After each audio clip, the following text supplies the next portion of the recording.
I fully intend to use Jupe to drive as many fucking users into the system as possible. Because once they come to Jupiter, they start exploring everything. They start exploring all the games, all the NFTs, and all the coins. Everyone comes to Jupiter. They don't just come to Jupiter, they go everywhere. This episode is brought to you by DAS London, Blockworks' #1 institutional crypto conference where all the top institutions and people in crypto are going to be this March in London, what's becoming maybe the crypto hub of the world. I have a link in the show notes where you can learn more and also a discount code that will get you 20% off. So click the link, find out more, and I'll see you there.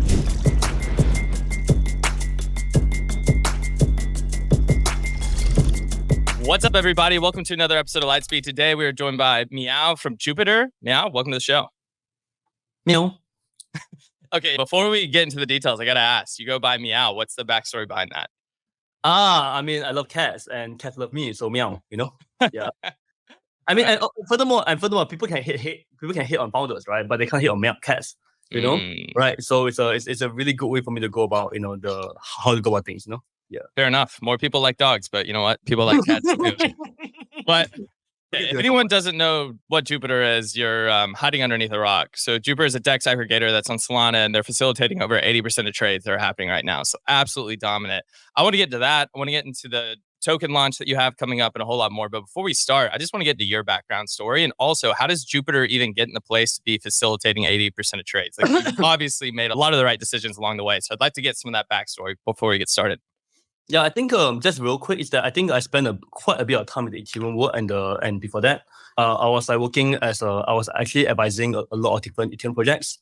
And when I say advising, I really mean like really going in the trenches, right, and kind of like trying to win across and I was advising Instadep, which was number 10 TVL, right, and one of the probably the dominant like smart contract aggregator wallet, and also Kyber, and also I also was a senior advisor of Blockfolio. Right, you know, I also started WBTC, right, which is obviously kind of the most used wrap token today, right? So I started that with some friends. Yeah, so I think been around for a bit, but really kind of just focusing on doing things, right? And I think obviously, so that was my kind of like my pre-Solana history, right? And yeah, so I think after that I came to Solana, and then we started on working on stuff, and eventually got to Jupiter, right? And I think for Jupiter, I think what's actually really interesting is that it's weird to say we're dominant because we don't think that way. You know, we don't think of dominating, right? In fact, if you think of the way if you see the way we do things, right, it's always about growing the pie, right, and making things better, right, adding more value to users, right.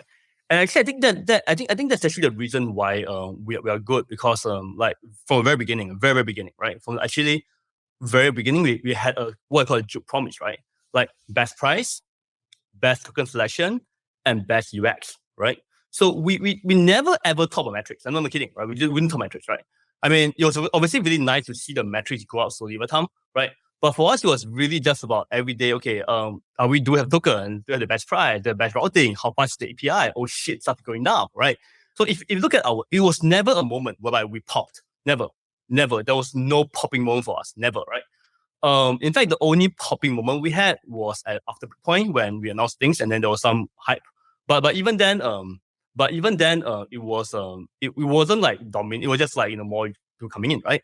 But yeah, I would say that it is that relentless focus on the Jupe promise, right? Like, you know, best token. Let me say again: best price, best token selection, and best user experience, right? You know, that was helpful, right?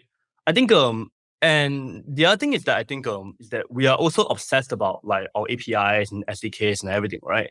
And we mean that from 2 points of view, right? The first point of view is that like so what's actually interesting about Solana, right? And the reason why I would say that what we do is really hard is because, I mean, Solana is actually very diverse, right? You know, I mean, like you have really funny, you have CROBs, you have sexers, you have AMMs, you have the really interesting protocols like Liquidity and Sanctum, right? So actually bring all these different AMMs into like a one single endpoint and making it work like this wasn't easy, right? It was just a relentless grind of work, right? So for example, I think so one of the things that we do also on one side, one of the things that we do a lot of is that we work with the new liquidity providers like way before they launch, right? Like often like even 2 months before they launch. We look at them to make sure everything's tested. We put it in production and just so we run a lot of simulations firstly, we put into production for a day, which eventing breaks, and then put it for a week, ending breaks, and 1 month ending breaks, right? And nothing breaks, then roll the production, and we announce it, right? We never ever announce before we test it, right? And then on the other side of integration, right? Whether you are a really big wallet or a really small app, we listen to you, right? We take care of your SDK needs. We try to cater to you. We try to make sure that what we have is reliable, right? So I think it's really this like relentless focus, right, on like figuring things out. That's why we do well. It's not because of any magic, I think. Yeah. Mm-hmm. So I want to get to, because you mentioned you guys were kind of consistent and there's a spike after your hype announcements at Breakpoint. I want to get to that, but I want to first maybe dive a little deeper into the story, because so you said you were on Ethereum and you helped with very impressive stuff casually like WBTC. And then what made you even pick Solana? I mean, at that point, there was a lot of stuff happening. There was like the L2 roadmap, there was alt L1s, different EVM forks, and then Solana. Why Solana? I guess I've gotten a bit tired of the EVM stack, right? I feel like on Ethereum, you have two main problems, right? The first main problem you have is that you're either always optimizing for gas, right? Your entire mental model is not about user value or growing the pie, anything, it's about gas, right? Or you're trying to figure out like, whether, or trying to figure out which L2 to go to, right? And then, or how to divide, or whether to start on L2, right? So it's either whether to start your own L2, which L2 to go to, or gas, right? So it's like, I feel like these are like how to put it, non-expense, not like non-growing the pie problems, right? In some sense, right? Like these problems weren't really like solving these problems. Like wouldn't really help to bring the next billion users in, right? Because like they don't want to do that shit. They don't want to pay $5 per gas. They don't want to have to navigate like between 20 L2s, right? I don't care how good the yield is. Like 99.9% of people doesn't do that, right? So I found that, and I found that to be one major reason why I started looking elsewhere, because I think I got a little bit tired of like the state of the technology evolution over there, right? And also and how obsessed they are over those cell problems, right? The way, right? I think and secondly is that but again, I have to preface this every time I talk about this, because I think Ethereum is amazing. I think if you look at the stack of things they have, the research community and everything is just amazing, right? I think yeah. So I think big respect to them, right? It's just maybe not quite the type of problems I want to obsess over, right? So that's my take, right? I think Solana was only the only blockchain that had a unique technical point of view, right? It was the only one that said, okay, you know what, we are not going to go EVM, right? We're not going to go multi-chain, right? We're going to have one big tech chain, right? And also, and you see that fundamental belief, right, being reflected in the technology technical model as well, right? It's parallel, it's account based and everything, right? So in some sense, I think and it's Rust based, right? So having a very unique technology stack and philosophy to go with it was certainly a big barrier, right? We all know how big of a barrier that is, right? But also give us a certain weird kind of confidence that, okay, you know what, at least these are different, right? And it's probably worth investigating, right? And the third reason is obviously, I think, back then also I think FTX and SAM was a really big like forcing function in there as well, right? Proving kind of like the proving out a lot of the viability, right, of the space and putting a lot of capital, right, into the space as well, right? Yeah, so I think those are the those three things are the main reasons. Yeah, why Solana? Yep. Talking about gas minimization, some people call it gas golfing because you try to get as low a score as possible or as few, gas spent as possible. So I know that's not like the best resources spent for a developer. How did it feel for you coming from Ethereum to Solana?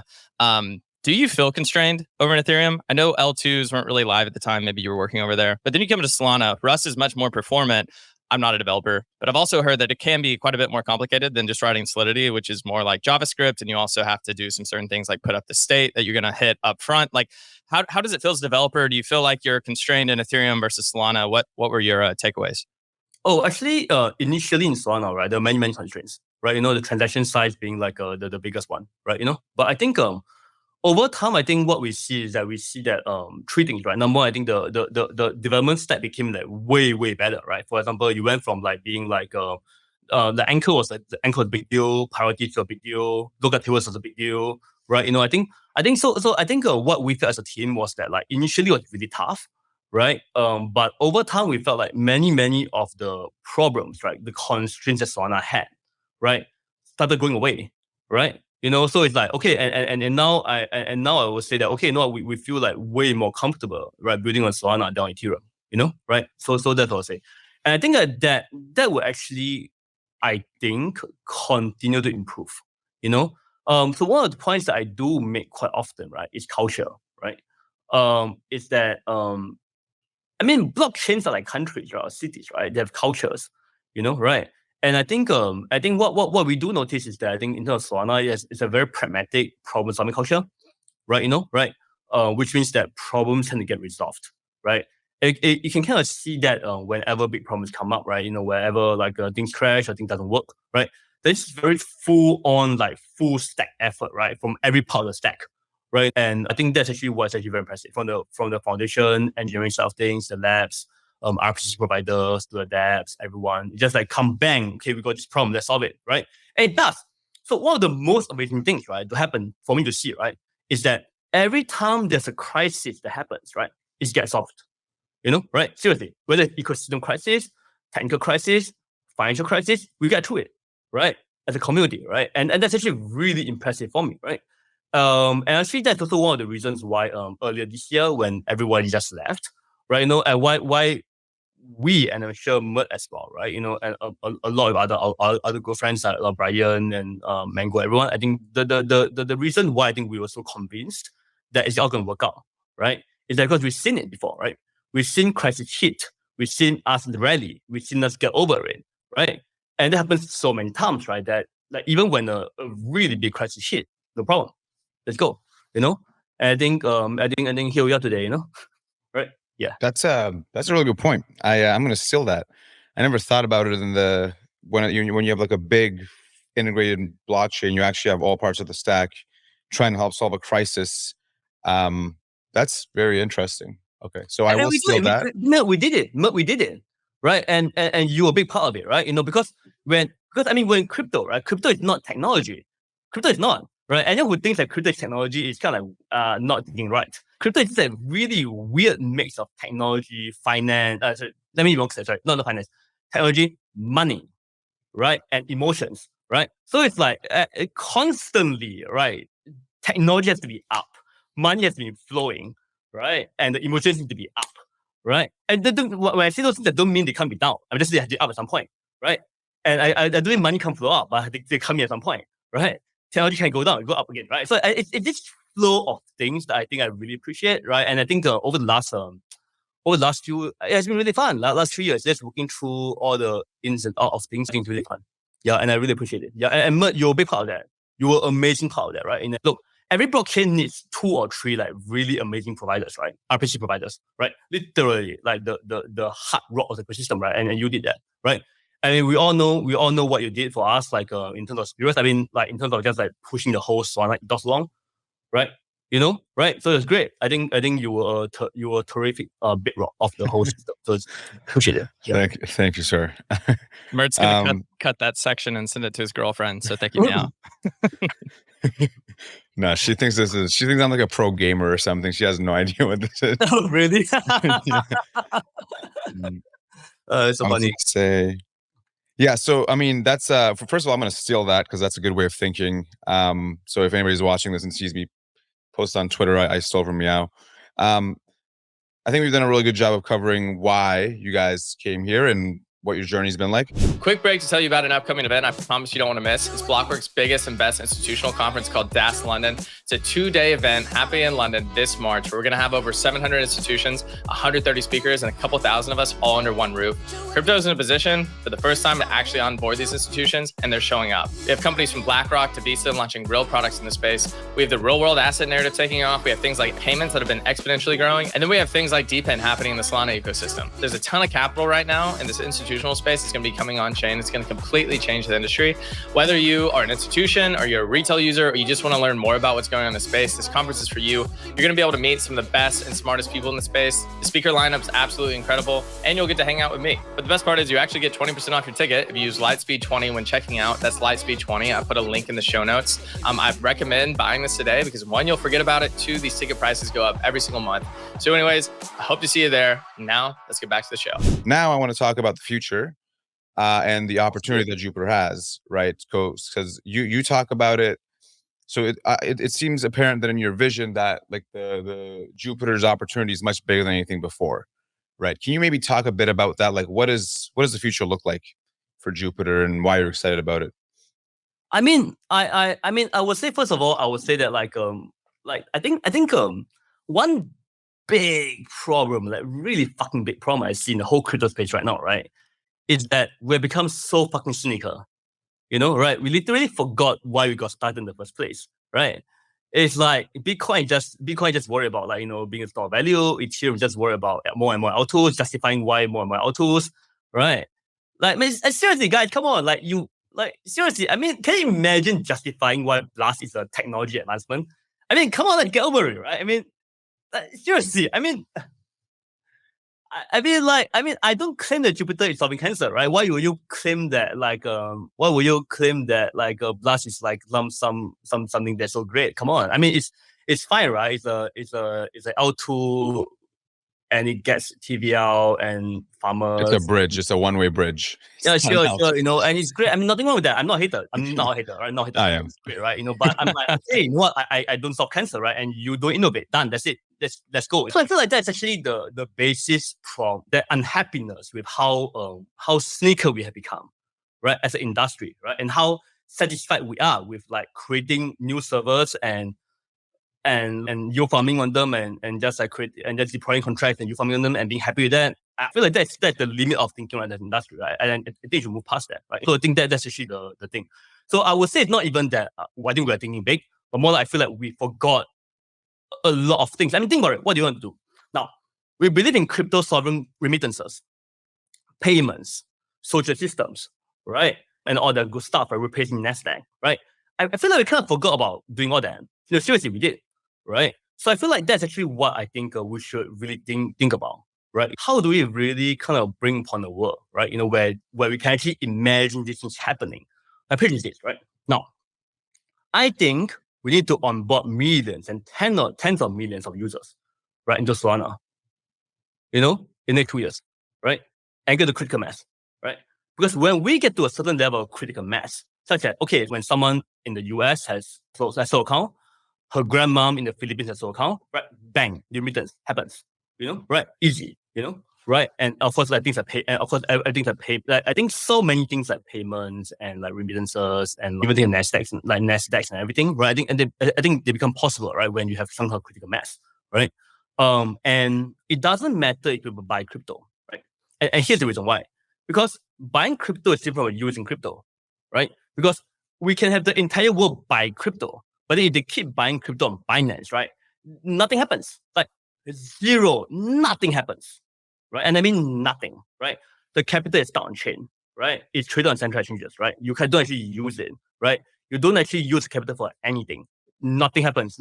Everything we talked about, right? The dream of crypto, right? Remittances, payments, like decentralization, decentralized social systems, like NFTs, like social networks, decentralized identity. None of those happen, right? If the capital is stuck on a centralized exchange, right?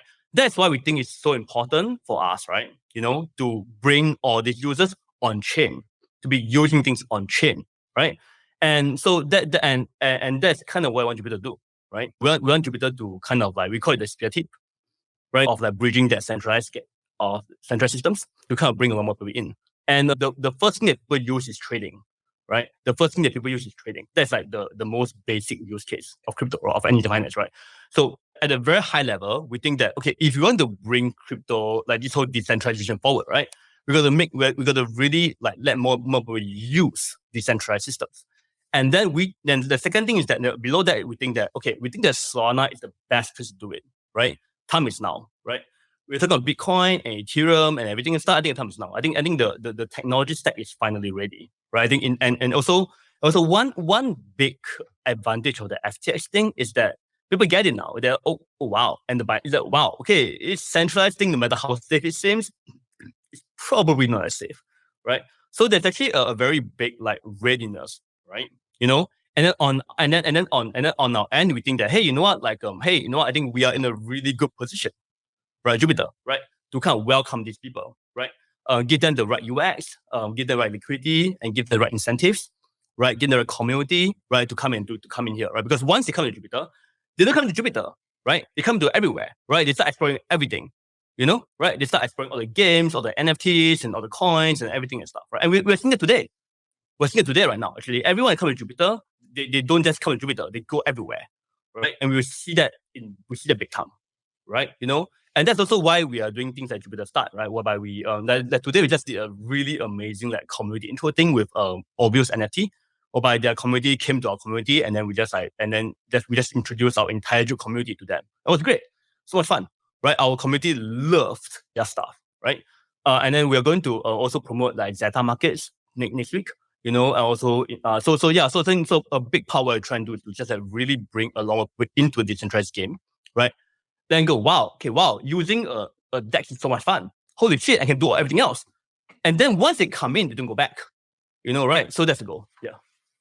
Yeah, I think you're doing something with Jito as well this week on Jupiter Start. Sure, yeah. So if anyone doesn't know Jupiter Start, it's basically a way that this is really cool. It's announced at Breakpoint as well. It's a way for Jupiter to introduce people to other projects in the ecosystem, essentially, and to like spread awareness.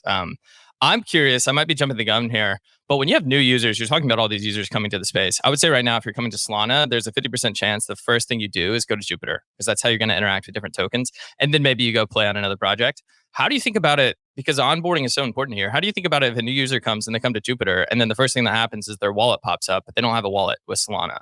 Like, is that something you guys are working on? Or do you think more about it as we want to integrate with Phantom in every single wallet instead of maybe hosting our own? Because to me, that's a troublesome friction point. If you're a new user, you come to Jupiter and all of a sudden ask for a wallet and you don't know how to get one. Yeah, I think the way we think about it is that we definitely think that there are a lot of great wallets out there, right? So I think it's actually a really good point, right? Like I think right now, I think the UX right now is definitely still pretty much around like, okay, you already have a wallet, right? So maybe a really good UX could be like, you don't have a wallet, do this, right? Okay, you know what? That's gonna be that we're gonna do it next week. Let's go, right? Then next week, let's go. Let's do it. That's actually a great thing to start looking into, for sure. Yeah, I feel like that's actually really important because we are going to look into as we start into looking into kind of like bringing more and more users into the whole decentralized space, right? I feel like that's a really good reminder. So thanks for sharing that, right? Because we really should have. Oh, it's a really good point because right now if you click connect wallet, it just says no wallet.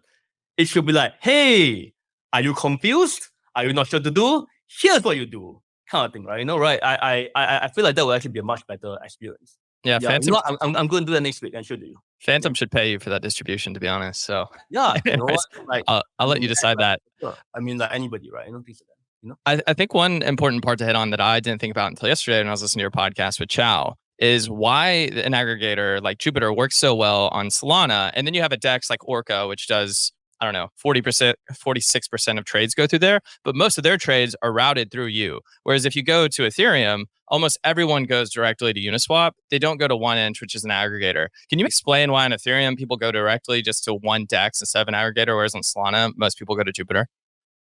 It's actually pretty easy, right? I mean, it's just gas, right? Right? Because but first of all, I think the 80% refers to retail volume, right? That means retail volume, right? I think when bought, I think it's what 60%, 50, 60. Yeah. Anyway, I think it's quite simple. It's gas. On Ethereum, I mean, it sounds very complicated, but it's pretty simple, right? And it goes back to one reason why I started Jupiter in the first place, because I understood the landscape on Solana as being fundamentally different, right?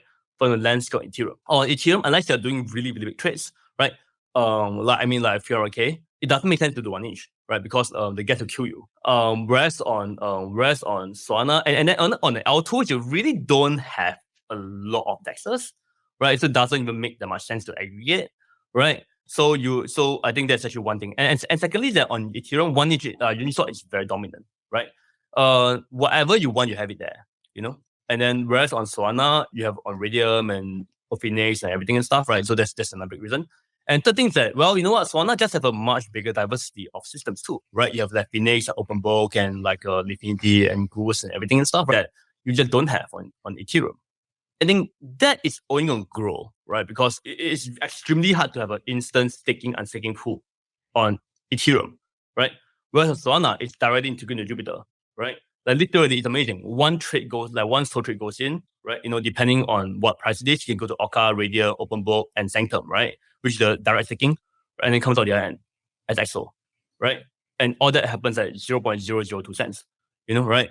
So I feel like that's also a reason why we are so committed to the craft, right, of like making things work, because it's actually really fucking hard to make everything, all these different things work really, really well in one thing.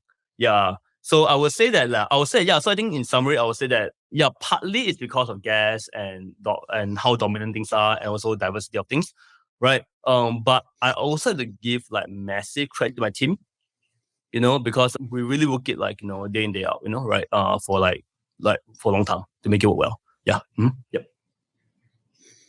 Yeah, that makes sense. And I know your engineers, they are very, very, very smart. And also very committed. I feel like it's one thing to be smart, but another thing is to be committed as well. They are like insanely committed to the craft, Yeah, amazing. Mm-hmm. Yeah. So we talked about what you want to do, which is, in a sense, bring people on chain, bring back the decentralized kind of vision that the industry kind of came from, and grow the pie for everybody, use Jupiter as like a gateway into other stuff, and grow the pie is how you say it. That's what you want to do. I love pie. Let's go. Let's get pie. Let's go. That's what you're gonna do. But okay, I guess the question is, how are you gonna do it, right? Mm-hmm. Like, what does the execution look like here? So I know, for example, you guys obviously are an aggregator, but you're also now adding perps with 100x leverage, and so that's been fun for me. You first went very vertical within swaps, but then now you're kind of expanding out. So I guess I'm curious, what does that look like concretely for you when you say you're going to you're very excited for the future of Jupiter? What are you guys gonna do explicitly, right? And there's also we just had Ben on with Meteora, and there's kind of like synergistic effects there. So what does the actual tactics look like? Like as I mentioned before, I think crypto is a very interesting game, right? Because it's not just about technology, right? It's also about community and incentives, right? So I think when to answer the question, I think we look at it not just from a product point of view, right? But also from a community and kind of finance point of view, right? I think we laid out several key things at Jupiter Start, right? Which involves around like both the community and also Launchpad and also Atlas, kind of like really helping like new projects and new tokens, right, get traction, right? We think that's going to be a very important part of what we're doing forward, right? Which is to kind of take whatever community we have and try to help other projects get the community as well, right? Very important. And then we're also looking into some cross interchanging as well, right? But the key thing there is that we'll be doing we want to do it in a way such that we really help to bring more liquidity into Solana, right? And not out of Solana, right? So that's how I think about it. On the trading side of things, is like really kind of making sure that our spot offerings and our per offerings, right, is better or on par, right, with all the taxes, right? So that is actually like table stakes. Table stakes, okay? Because you have all the incentives that you want. However, I think if we can't actually have equivalent level of usability or liquidity, right, as the taxes, right, people still not come in, right? That is like, basic. But thankfully for Jupiter, right, we don't live in a silo. If you are a SEX, you operate in a silo, right? What does it mean? It means that you have to get all the liquidity yourself. You have to get all the users yourself. You get everything yourself. But we're not, right? We work with the ecosystem. right? We we don't have to implementing ourselves, right? Essentially, if you are a new AMM and you want to grow the BTC volume or BTC trading, right? We help you. Right? If you are a cool new app with a fun use case or NFT, they're getting a drive more users to help you, right? So that's actually very important because we don't have to do everything ourselves, right? In order to kind of create that kind of utility that you need, right? And think about it, right? It's like, okay, can a small debt beat Binance? Very hard. But can an ecosystem beat Binance? I mean, why not? I mean, think about it, right? Why not? Right? I mean, if we as an ecosystem cannot be Binance, right? Then over like say 5 years, right? Something's very wrong. We're not doing things right. Right? So that's how I think about it, right? So that's the reason why I keep saying grow up high, right? Because I don't think it's possible that we alone, bring forth this thing, right? I certainly want to help, right? But I think it's more about how do we as ecosystem, build our utility, right? I think that's one very, very, very important thing that we always don't think about as an industry, right? We always think about, okay, is Uniswap better than Binance? No, or it's Jupiter. No, it's not. It's we as an ecosystem better than Binance. I think yes, it has to be at some point, right? So that's the first thing. That's my first answer to you, right? I think and I do actually think that trading is like the main and the first use case that we need to win, and we don't win it on our own. We win it together, and that's on the trading side of things, right? And then the other side of things is the it's the incentives and community part of things, right? Over here, I mean, I'm just gonna say it right here on this podcast, right? That I fully intend to use Jupe to drive as many fucking users into the system as fucking possible. Okay, and I said it. Okay, right? I said it, right? And I'm not sure I'm going to do it yet. I'm not sure exact tactics yet, but I'm going to do it. That's it. I don't know what to say. Yeah, I don't have any answers right now, but that's my tactic. And full stop. Jupe. Yeah. So to be clear, it's not just Jupe, by the way. I think there's many other tokens, right? But I think it's through the combined power of all these tokens, right, that we can drive more people in, right? So in summary, it's number one, liquidity, NFT liquidity, user liquidity, trading liquidity, right? That's the first thing. We need to actually really have better liquidity as an ecosystem, right? Than any size, right? Second, utility, right? Can we actually make having things on chain much more useful? Apparently useful, right? Than having sex. And thirdly is incentives, right? Right? How do we actually use incentives correctly, right? Build the right community to bring in, right? So so that's the answer to you, right? I don't think it's one answer, right? I don't think it's a product. I don't think it's about product at all, right? Product is very important, but I really think it's a synergistic approach towards like tackling the problem that we really what I call bridge the centralized meta, right, and bring forth the decentralized one. Yeah, that's good, but. Okay, talking about competing with centralized exchanges, again, I'm kind of looking ahead here. This is probably like 5 to 10 years out. One thing Solana has been known for is not having a lot of tokens. We're seeing that change right now. One reason people are probably coming to Jupiter and actually downloading Solana wallets for the first time is because they want to get access to those tokens because you can't trade them on centralized exchanges for the most part. They're a little bit slower in actually adopting those tokens. So what I am wondering, though, is when I first started my journey in crypto, I downloaded Coinbase, but then I downloaded Kraken because they had certain tokens that weren't listed on Coinbase. Then I downloaded Gemini because they had tokens that weren't listed on Coinbase. But one of the best things about these centralized exchanges is that they cover multiple chains. I'm just curious how you think about that as Jupiter, because to truly compete with a centralized exchange, I think that could be really hard potentially if you're only having Solana tokens. How do you think about that? I think you solve this problem in phases, right? And the first phase you solve it is that you solve it by making sure that, as you said earlier, making sure that Solana has compelling tokens, and Jupiter is the best place to trade them, right? I think we see that in Bonk, right? Very, very clearly, we see that a lot of new tokens as well, right? So I think first of all, it's like first of all, in your home base, right? Before in your home base, right? Home base means that okay, you do actually have a set of tokens that that is only available on Solana, so you do need a home base, right? And that alone is good enough for competing, right? Because at least people come to you for a reason, right? At least you have a reason for existence, right? Now, and the second And the second phase is the majors, right? ETH, BTC, RVAX, OP, right? Or any of the new big hot tokens, right? Even WorldCoin, right? Right?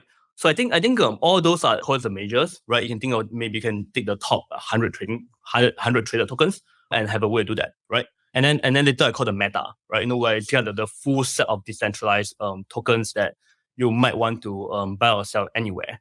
In summary, I think I do see it as a multi-step problem. I mean, I'll be honest here, right? Even PIF, for example, right, it was still traded mostly on sexes, right? Than decentralized exchanges. I mean, I know we can talk really big about like 10 years down the road or whatever, right? But the truth is that even right now, when new tokens launch on Solana, right, they are mostly available on sexes, right? And I get it because there's a lot more liquidity there, right? Than here. The pumping power of like there is a lot higher than here, right? So, but I do actually want to even the playing field first, right? So that's like kind of my immediate goal right now, right? Right? And also to kind of really make it more compelling, right? That's the first thing. And secondly, for the majors, I think it will have to come down to having a very robust set of AMMs, whether it's Ventura or other AMMs, right? That really can incentivize that kind of like liquidity to come in, right? And I do actually think there's an opportunity here, right? To make it such that like any token on any chain is tradable on Solana, right? That would be a very big technical undertaking, right? But we'll be starting on the next year, right? And hopefully we have some really good news to share right next year and stuff, on that front. Yeah. But yeah, so in summary, 3 different problems. I don't think any of them can be solved at one go, right? But I think we can like inch towards like, solving each of them individually. And then hopefully like 1 year down the road, we are pretty good. 2 years down the road, we are like on par. And 5 years, we're winning, right? Yeah. But I definitely see this as a long-term thing, not a short-term thing, right? Which is why I'm very determined, right? Which is why I think everyone keeps asking me when, right? But I think for me, I think it's much more important that I communicate that what our goal is, right? Like and make sure that every step of the way, people know what we're doing, what we're thinking about, right? Rather than bang, bang, bang, like airdrop, launch, everything, right? I just want to make sure that everyone knows kind of where we're going and where like what our roadmap is, per se. Mm-hmm. Yeah. That's a good segue because talking about when's. Let's go. Yeah, so the moment everybody's been waiting for and probably where people will skip to in the timestamp. And so if you're just tuning in, hello. You really shouldn't though. I did ask on Twitter what people want to ask you, and actually you responded, and one of the things was your philosophy around airdrops, launches, and whens. So what do you think? What is your philosophy around this? What can you tell the degens who are bloodthirsty here? I love you. I love you. No, seriously, you guys are amazing. I mean, I really appreciate all the wins, right? I always say this to my team, right? It's like I know all this can be frustrating at times, but trust me, the only thing, what you really don't want is no one asking you when, right? Like people asking you when is a great sign, right? That means they want your shit, right? That's a good thing. Trust me, right? So I think people know I love you, everyone, right? Then keep the wins coming, right? And hopefully you always ask me when for a long time to come, right? That's the first thing. Please keep coming, I love you. All right, done. I feel like if you look at the airdrop thing that we did, right? We traditionally airdrops work like this, right? They drop, complain, token goes liquid. So it's like done. Everything happens in a week, right? Over, right? It's like you bang, you come, done, over, over, right? And I'm like, that is like, I get it. It's easy. It's not messy. You just like get over and done with, but I'm like, can't you be more romantic here? Can we be romantic here? Can we just like talk about it first? You know what I mean? Right? Can we just like have a conversation about it first? Like can we just like, say, hey, we're doing this, right? And then we're like, okay, you know what? Okay, let's do this. How you gonna do this? Right? And then like we just talk about it, right? And that's actually summarizes my philosophy, right? I feel like, okay, cool, that's why I think I announced the airdrop, and then we talked about it, and then lots of people get feedback, and we iterated on it, right? And then we did something very rare for airdrops. We declared the criteria explicitly and told people in the airdrop form what criteria they were under, right? And what they were led to. And then we even let them protest, right? What and then we have 10,000 submissions, by the way, 10,000, right? And we are going through all of them, right? Right? I mean, and obviously doing some machine learning and stuff, but whatever.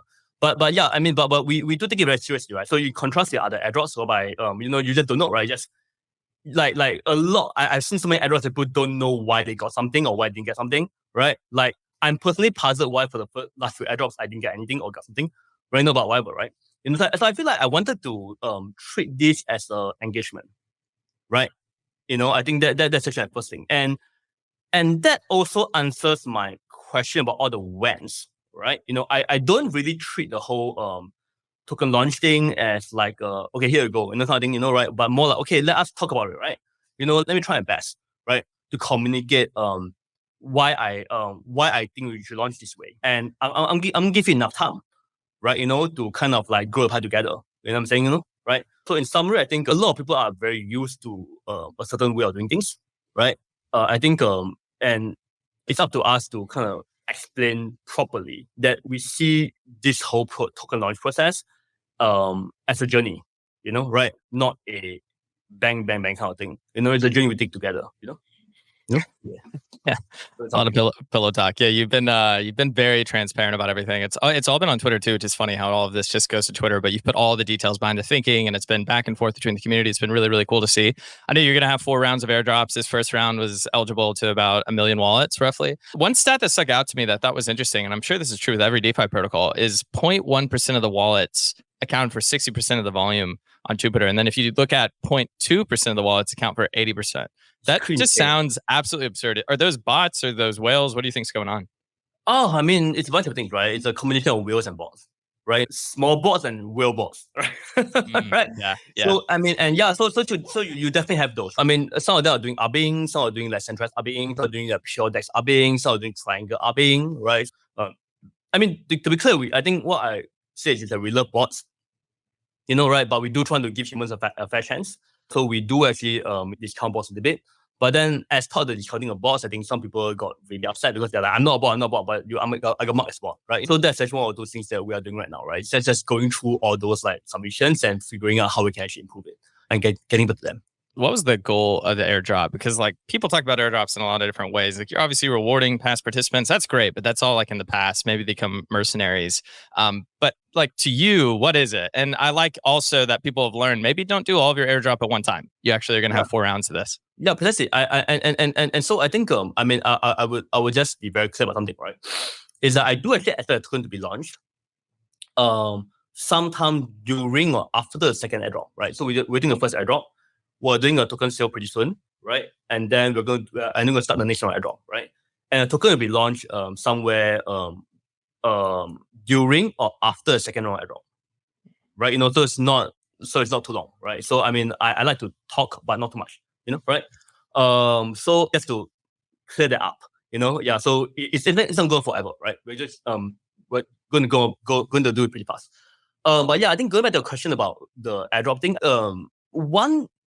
the reason why we did things the way we did, right, is also because I didn't like how sneaky it has become, right? In some sense, right? They're like, okay, I think people think of the airdrop as a marketing tool, or as something you have to do kind of thing. We don't see it that way. We see it as a okay. This is truth to God, right? Right? Whichever God you prefer, right? I'm extremely grateful, right? I'm extremely grateful to everyone who used Jupiter, right? Who told all their friends about Jupiter, right? And who trusted us for daily trades, and enable us to kind of like be somewhere, right? So I see this as a unique, once in a lifetime chance. Talk to them, right? About what's important, right? It's like, I mean, after this, I'm gonna seriously, like the moment if I don't do it now, right, I can't do it anymore. There's nowhere in time I can do it later, right? Right? And that's also the reason why we're opening out 1% for the community contributors as well, right? Who contributed to us like November 2nd. But again, I think a lot of them have talked about Jupiter in the past, right? But I haven't had a chance to like engage them, right? And to kind of see them. And again, I think I'm telling you, our ad messages, our DMs have exploded right now. Just completely exploded, right? It's impossible for me anymore, right, to keep track anymore, right? But I think there was this core set of people, right, that was still small enough for me to kind of like talk to and appreciate, right? So that's the reason why, so that's actually one very, very big reason why, right? And so it's going to be a challenge going through everything, but so in summary, I think it should be a conversation, versus a bang, bang, bang. The second thing is that I think once you lose your chance, right, you won't get anymore, right? So I really want to take a chance to like talk to everyone and make sure that even if I can't give them what they want, at least they know that we tried. And thirdly is that it's a way for us to have a more personal thank you to everybody involved, versus just like, hey, your money, go away, kind of thing, which I feel like characterizes a lot of the antagonism, right? Like, oh, I'm a developer, you're the user, thanks, free money, go. And I don't want that, I want to make sure that everyone feels like, okay, we are here for them. Yeah, that's the reason. Yeah, that's how my dad speaks to me. Here's your money, go away. Nah. How's your girlfriend? Yeah, that's the opposite. Give me the money. Yeah, so that makes sense. And one thing I'm curious about that I don't think gets talked about a lot is what you've built here is arguably and I've tweeted this, I think it's certainly the best aggregator in crypto, but I also think it's probably like one of the best apps in all of crypto. And I don't even think that's an opinion. I think that's just true. And, you talked about your philosophy on this, which is like, okay, we don't even look at the metrics. We just look at, okay, is it the best experience? Is it the best prices? Is it the best in whatever, right, metric you're looking at? So I guess my question is, obviously there's a lot of founders who listen to this, either people that are crypto founders or specifically DeFi founders, or maybe people who just want to start their own companies. And you're obviously quite good at it. What advice would you have for them? It always shows up. Right? Quality always shows up somewhere, right? So it's not so much we do on metrics, right? It's more like if we do poorly, it shows up in metrics. If we do well, it shows up in metrics, right? I feel like people use the metrics as North Star, right? But metrics don't tell you to do, right? Metrics won't tell you that, okay, you got this very specific button that is not working, right? That needs to be fixed, Your metrics won't tell you that like 10% of your users got rocked because you didn't reset the slippage setting, right? After they change a thing and then you did reset, right? Like the metrics won't tell you that like you're not offering the best price and that's the user going somewhere else, right? So they won't tell you these things, right? What will tell you these things, right, is users, right? So if you are very in tune with the actual problems that users are facing, right? What do they actually want, right? And not just in tune, right? But you try your best to improve and to get that, right? So in some sense, you almost listen to the user first and you see, okay, hey, oh, I get it. Oh, this is the reason why metrics are that way. So I feel like that's true for a lot of great projects, and it's not just crypto, by the way, right? Any kind of like project or industry you see, right? And there's a very, very keen sense of what people actually want and what people care about. And they make sure that they're alert to when the metrics might show that, right? But it's all in favor of the user. So that's how I think about it. That is also how we plan to reach our goals. We can talk about strategy or tactics all we want, right? But at the end of the day, I think we will ultimately win by being extremely careful to listen to what people want, right? What do they need and what do they want in order to come here, And that's what we focus on. And that's how we get there. All right, that was beautifully said. Mert just had to drop off, which is a good thing because I'm going to mention L2s, and he goes. Oh my god! He goes into Hulk mode anytime we talk about L2s. I want to know. It's amazing. Please keep this part in the chat because I think I'm so inspired by Mert. Holy shit! Every time I feel like I'm afraid to share opinion, I just open Mert's Twitter, I get inspired. Okay, let's go. Please leave this in. I want you to hear that. I will leave it in. I wouldn't say it to his face, but I'm lucky to have him as a co-host. So he is. His ego is really this big. I'm saying just keep it up. Right? Every ecosystem needs a Mert, and it is true. Like people see him on Twitter, and if you don't know who Mert is, like ever so often they're like, "Oh, it's just this really aggressive guy that constantly comes out against Ethereum," and it's like that's not really who he is. And he's also really informed, which makes a big difference between them. No. And we work with him on Helios, right? And he really cares too. You know, right? He really like, you know, it's awesome working with him because like he cares about all the details, he cares about the setup, he brainstorms stuff with you. I mean, he's not just a great ecosystem guy, he's a great product guy, great founder too, right? And then him and Triton, we work with them on the RPC side. That's great because like just great like founders, you know? They're just amazing. Yeah. 1000% agree. You got to make people care. Mert makes people care. Yeah, seriously, that's great. You know, yeah. Okay, let's get to L2s. So you used to work in the Ethereum community. You're obviously in Solana full time. Have built the most successful app in Solana. What do you think about L2s right now? There are multiple L2s you can choose from. They probably have grants. They also have, obviously, L2s to me are going to work in the future. There are training wheels right now versus something like Solana. Like, what is your honest take? Maybe not just your, Twitter hostile takeover take. My honest take is that I don't want to speak about success or failure, right? I want to speak about the future I want, right? I don't really want a future whereby we are incessantly spinning up new L2s that don't necessarily add anything to the space. In fact, they might make it worse, right? Because fragmentation is very good because you get innovation, right? But I don't really think that we are going to see L2s add innovation. You know, that is my fundamental thing. If L2s break out and they add new innovation, that is great, right? But I don't think that's gonna happen. I think what I've seen more and more is L2 become almost a cynical place. I spin an L-chain is a way for me to have a new token, have a way for me to kind of have more, have my own, whatever, right? And I don't think that's I won't speak to that. Certainly it has been a great way to do wealth creation, right? Capital creation. But it's just not the future I want. Yeah. The future I want is one where we have critical mass. The internet is critical mass, right? I mean, for example, think about it. If your grandmom and you, right, use a different internet, right? You can't talk, right? It's like the point, the reason why internet works is that you and me are talking on one network, right? That's why it works, right? And I want that for blockchains, right? And I think that's actually really important, for blockchains. I think that's, going back to what I said way earlier, right? I think that's how payments can work, how business can work, how a truly seamless ecosystem token market can work, right? And that's how some distributor can work, right? When you can do a single transaction that cuts across like 7-8 markets and interchain that with a payment transaction or something, right? So I want that future because that single network future is one where I think we get much closer to the promise of the decentralization, right? I mean, I think I love Ethereum.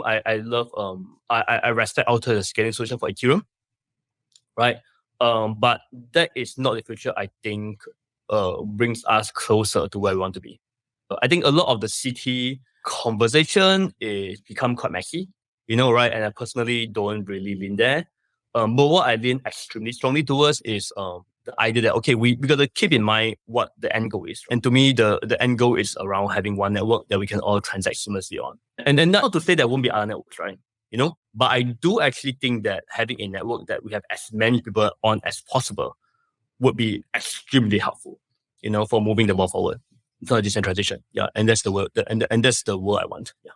Yeah, I couldn't agree more. If you have so many L2s, like you see this on Coinbase's wallet right now, you can there's a drop down. You can select which L2 you want to go to. It's pretty confusing, right? So you'd really have to have some really high level abstractions that the average user never knows what they're interacting with. Like defaults are really important, even if it's very easy to switch networks, programs, whatever it might be. And a good example of that is how Google pays Apple $20 billion to be the default search engine for Safari. And it's not that you won't have to use Google search engine on Safari. It's just the default and they pay for that. But a user could easily go in and just switch it to another network or, another search engine. They just don't because users just want to do what's easy with the lowest amount of friction. And Correct. That's something like what Solana offers versus when you have this world of multiple L2s, it starts getting pretty confusing. If you want me to, if you don't mind me jumping into the bit, right? I actually definitely see a world where, I come from a multi-chain background, right? Right? And actually over the last year, I've also been dabbling in a lot of like multi-chain research as well, right? And then I also did WBTC, right? So I'm pretty used to figuring out multi-chain stuff. And these days I'm working a lot with Wormhole and Debridge and all the other awesome all the other and Circle CCTV as well, right? So I definitely do see a world where it is possible that Solana become the universal abstraction layer, right? For everything, right? For all the different chains, right? And it kind of makes sense because if you look at it kind of makes sense. Because even look at Ultimate at once, right? What's the difference anyway, right? It's just basically a bridge. It's definitely not my focus area right now, but I definitely would be very interested to figure this out sometime next year or something. But in summary, who knows, right? Maybe Solana could actually become that universal abstraction layer. That could be really cool. Sounds bullish. I'm very bullish, yeah. Okay. I've got 2 quick tactical questions and then 1 question. We'll close it out. I was thinking about this earlier, and what's really cool about Jupiter is it routes one trade. It could be a $1 trade across multiple markets if it's for the best price, right? When you do that, if it's going across dexes, for example, that haven't launched a token or they're going to in the future, are those users then potentially eligible for those airdrops from those separate dexes? Airdrops are often based on prior usage, but if the user is coming to Jupiter, can those other projects also identify the wallet that's making that trade on Jupiter? Say, oh, they've actually routed trades through us. We're going to give them an airdrop in the future. Oh yeah, certainly that's the case. We do it in a, we do it in a very friendly way. We do it in a very friendly way. We, if you transact through Jupiter through anything else, like for example, by the way, people don't use Jupiter through Jupiter directly. A lot of people use Jupiter through like wallets and other apps, everything, right? So we don't treat them separately. We treat equally. It doesn't matter doesn't matter what interface it's, right? We treat equally. Everything, right? And certainly other projects can do whatever they want. But I would say this. I think the way we do it is that, for example, if you're a new DEX, you don't pay us anything, right? We work our ass off to make sure that you get integrated in Jupiter, right? And you get all the retail flow, volume flow, and everything, right? So it will be a bit mean if you don't pay the favor for us, whereas we do, right? But that's not all my control. I think what is in our control is that we just try to do the best for the user, right? But then if you don't do the best for our users, then it gets a bit awkward. In Finland, right? It's all I say, right? But for now, we don't have the problem. We work really, really hard to make sure that we have a win-win situation for everybody. I think people see that. Yeah. Okay. One more question on this aggregation theory that I like to talk about a lot with Jupiter. You've become, in some ways, the front end of Solana. And I won't make you say that, but that's how I feel. But it's very much grow the pie, as you like to say, because you're bringing in new users and you're giving access to all these different protocols, not just what's on Jupiter. My feeling is, though, in the future, having that front end being the aggregator is very powerful, and it's a great position to be in. Could you ever see another project, say there was like a Uniswap style project that also had a lot of demand on Solana, and they wanted users to go directly to their AMM, to their DEX, not to Jupiter? Is there an easy way for them to cut off access to Jupiter, where Jupiter can't route trades through their DEX/AMM? Is that possible? And do you see that future happening? It's definitely possible, and it would be just a bit counterintuitive because then they have to offer better rates than everybody else, right? Or we can spin up our own thing and have more liquidity or something. It's just one of those things that I First of all, it's one of those things that I think we don't think about that much. I know, I understand where that concern comes from. I think our main thing is just to make sure that we are as ecosystem friendly as possible. Right? That's how I think about it. If you ever see us doing things that not right for the users or the ecosystem, right, it'll be pretty obvious, I think. Yeah. Yeah. I know it's different, but Jupiter does remind me a bit of Stripe. Not only because you have like a plugin that different apps can use to do swaps, but also I think Stripe's, their statement, or used to be, it was to grow the GDP of the internet. And to me, like Jupiter's goal is to grow the GDP of Solana. And so I just see those two overlapping things of crypto. And crypto. Yeah, like we think crypto GDP of crypto right now is like 0.0001% of what it can be. And then to circle back to the whole L2 thing is that I'm very, very upset that like we are not growing the GDP of crypto. We're just creating more insider games, really bring more people in. You know what I'm saying? Right? Yeah. So anyway, I just say that I don't take anything for granted. Okay. Garrett, it's important. Okay. The really beautiful thing about the decentralized world, right, is that like I don't hold the customer's funds. Jupiter doesn't hold the customer's funds, right? We literally have no lock-in. Literally, like zero lock-in, right? So the only thing, so the thing about it, right? The only thing that there's no way we can be powerful, literally, because we don't hold anything, right? We can't even control anything, right? And that's actually what I love about the decentralized world, right? Because it doesn't matter how big Jupiter gets, right? We are no lock in. Literally, the moment we stop doing the best, the moment we stop providing value, the moment we start doing anything that's counter user, we die. Full stop. Zero. Right?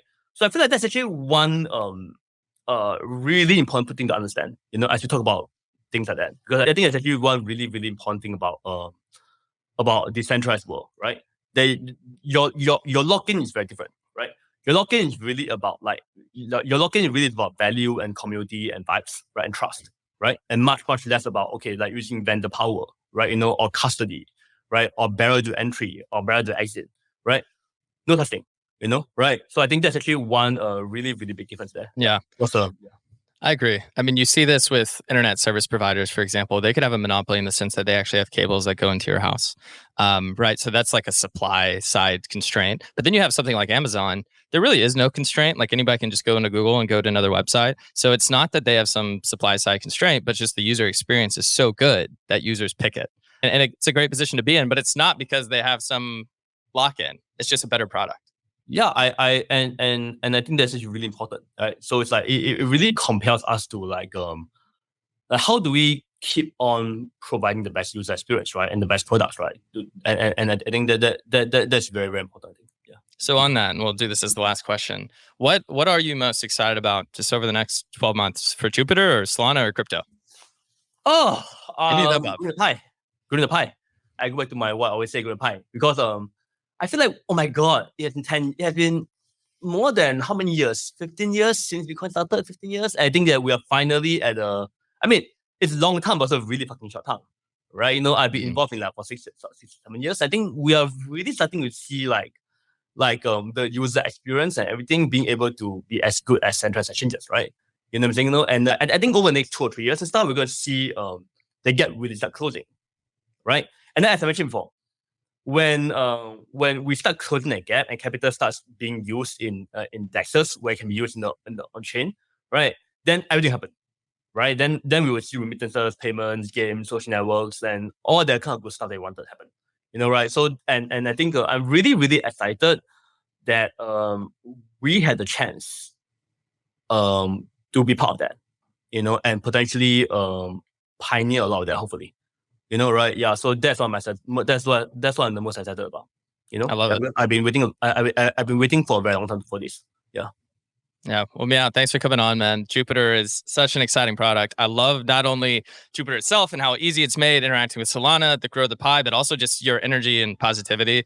A lot of crypto needs that. I'm not trying to take away all of the back and forth between different communities. It's kind of fun. It's just like sports, but we do need more people like you. Yeah, so thank you so much for coming on. This is an unbelievable episode. No, but yeah, thank you so much for your having me, man. Really great. Really love everything you guys are doing with Lightspeed and everything. So yeah, thank you.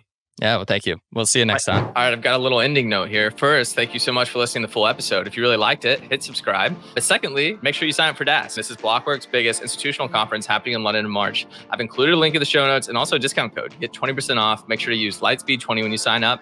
All right, I'll see you there, and I'll see you next time on Lightspeed.